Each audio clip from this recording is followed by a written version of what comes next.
دوستو، تصور کیجئے رب ذوالجلال کے کلام پاک کی عظمت کو، جب کائنات کی سب سے افضل ہستی جناب محمد الرسول اللہ صلی اللہ علیہ وسلم پر وحی الہی کا نزول ہوتا تو آپ صلی اللہ علیہ وسلم پر اس کی اتنی شدت اور جلال ہوتا کہ آپ صلی اللہ علیہ وسلم کی مبارک جبین سے پسینے کے قطرے ڈھلکنے لگتے ہیں۔ وحی کو فوراً یاد فرما لینے کی تڑپ اور شوق میں آپ صلی اللہ علیہ وسلم اپنے مبارک ہونٹوں کو حرکت دینے لگتے۔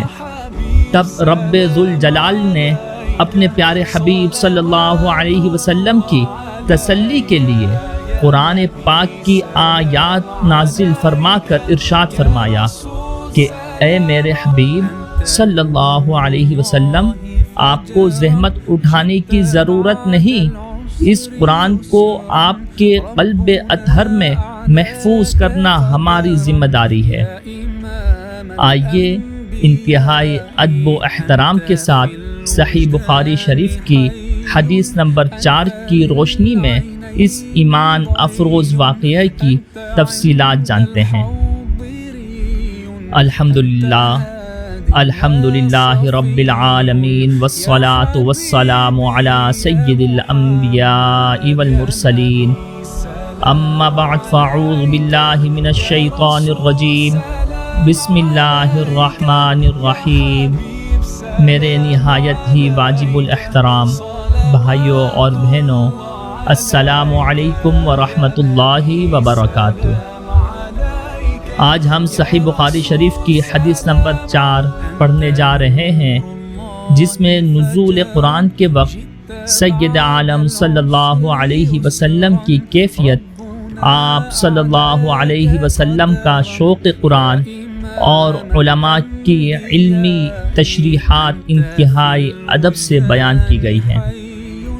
سیدنا عبداللہ ابن عباس رضی اللہ عنہما سے روایت ہے، وہ اللہ تعالیٰ کے اس ارشاد لا تحرک بہ لسانک لتعجل بہ کی تفسیر میں بیان فرماتے ہیں، جناب رسول اللہ صلی اللہ علیہ وسلم پر جب قرآن مجید کا نزول ہوتا تو آپ صلی اللہ علیہ وسلم اس کی شدت کو برداشت فرماتے اور قرآن کو جلد یاد کرنے کی خاطر اپنے مبارک ہونٹوں کو حرکت دیا کرتے تھے۔ ابن عباس رضی اللہ عنہما نے اپنے شاگردوں سے فرمایا، میں اپنے ہونٹوں کو اس طرح حرکت دیتا ہوں جیسے میں نے رسول اللہ صلی اللہ علیہ وسلم کو اپنے مبارک ہونٹوں کو حرکت دیتے دیکھا تھا۔ اور ان کے شاگرد سعید بن جبیر رضی اللہ عنہ نے فرمایا، میں اپنے ہونٹ ویسے ہی ہلاتا ہوں جیسے میں نے ابن عباس رضی اللہ عنہما کو ہلاتے دیکھا۔ اسی کیفیت پر رب کریم نے اپنے حبیب صلی اللہ علیہ وسلم کی تسلی کے لیے یہ مبارک آیات نازل فرمائی، لا تحرک بہ لسانک لتعجل بہ ان علینا جمعہ وقرآنہ۔ اے محبوب صلی اللہ علیہ وسلم، آپ اس قرآن کے لیے اپنی زبان مبارک کو حرکت نہ دیجیے، بے شک اس کو آپ کے قلب اطہر میں محفوظ کرنا اور پڑھنا ہمارے ہی کرم پر ہے۔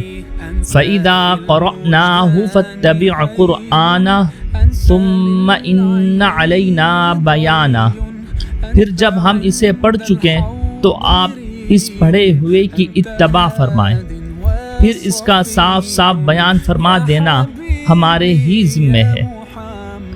چنانچہ اس کے بعد جب حضرت جبرائیل علیہ السلام تشریف لاتے ہیں تو سید عالم صلی اللہ علیہ وسلم نہایت ادب اور توجہ سے سماعت فرماتے ہیں، اور جب حضرت جبرائیل علیہ السلام رخصت ہو جاتے ہیں تو آپ صلی اللہ علیہ وسلم اسے بعین ہی اسی طرح تلاوت فرما دیتے ہیں جسے پڑھا گیا تھا۔ میرے محترم بھائیوں اور بہنوں، اس حدیث مبارکہ سے ہمیں ایک زبردست تعلیمی نکتہ ملتا ہے۔ ابن عباس رضی اللہ عنہما اور ان کے شاگرد سعید بن جبیر رحمت اللہ تعالی علیہ نے بات کو صرف الفاظ میں نہیں سمجھایا بلکہ عمل کر کے دکھایا۔ علماء فرماتے ہیں کہ استاد کو چاہیے کہ جب وہ اپنے طلبہ کو کوئی بات سکھائے تو اسے اپنے عمل اور اشاروں سے واضح کرے تاکہ بات پڑھنے والوں کے دلوں میں اتر جائے اور مکمل طور پر واضح ہو جائے۔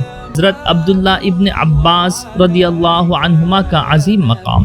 اس حدیث مبارکہ کے راوی سیدنا عبداللہ ابن عباس رضی اللہ عنہما ہیں، جن کے بارے میں کچھ علمی معلومات جاننا بہت ضروری ہے۔ آپ رضی اللہ تعالی عنہما کو اس امت کا بہت بڑا عالم اور علم کا سمندر کہا جاتا ہے۔ نبی کریم صلی اللہ علیہ وسلم کی دعا، جناب رسول اللہ صلی اللہ علیہ وسلم نے ان کے لیے خود یہ پیاری دعا فرمائی تھی کہ اے اللہ، ابن عباس کو قرآن کی سمجھ اور دین کی فقہ عطا فرما۔ سیدنا عمر فاروق رضی اللہ عنہ ان کی علمی جلالت اور دانش مندی کی وجہ سے انہیں جلیل القدر بدر کے صحابہ کے ساتھ اپنی مجلس میں بٹھایا کرتے تھے اور ان کا بہت احترام فرماتے تھے۔ اس حدیث کی تشریح میں علماء کرام ایک بہت باریک اور خوبصورت فرق بیان فرماتے ہیں۔ جب حضرت جبرائیل علیہ السلام وحی لے کر حاضر ہوتے ہیں تو اپنی پوری توجہ کے ساتھ کلام الہی کو سماعت فرماتے تھے۔ یہی ادب قرآن پاک کو سنتے وقت ہم پر بھی لازم ہے۔ سبحان اللہ، اس حدیث پاک سے ہمیں پتہ چلتا ہے کہ سرور کائنات صلی اللہ علیہ وسلم کو قرآن کریم سے کتنی بے پناہ محبت اور اس کو یاد رکھنے کا کتنا شدید شوق تھا۔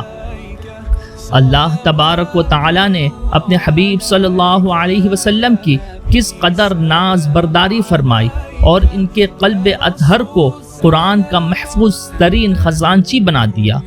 اور ہمیں یہ سبق ملتا ہے کہ جب بھی قرآن مجید کی تلاوت ہو تو ہمیں اپنے تمام کام چھوڑ کر اسے پوری توجہ اور خاموشی سے سننا چاہیے۔ اللہ رب العزت کی بارگاہ میں دعا ہے کہ وہ ہمارے دلوں کو نور قرآن سے منور فرمائے، ہمارے سینوں کو ہدایت کا مرکز بنائے اور ہمیں اپنے پیارے نبی صلی اللہ علیہ وسلم کی سنتوں پر ادب و تعظیم کے ساتھ عمل کرنے کی توفیق عطا فرمائے، آمین یا رب العالمین۔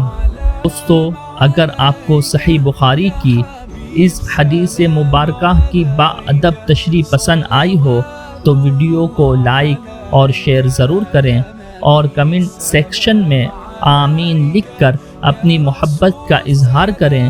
اگلی ویڈیو میں ہم حدیث نمبر 5 کا مطالعہ کریں گے۔ چینل کو سبسکرائب کرنا نہ بھولیں۔ اللہ حافظ۔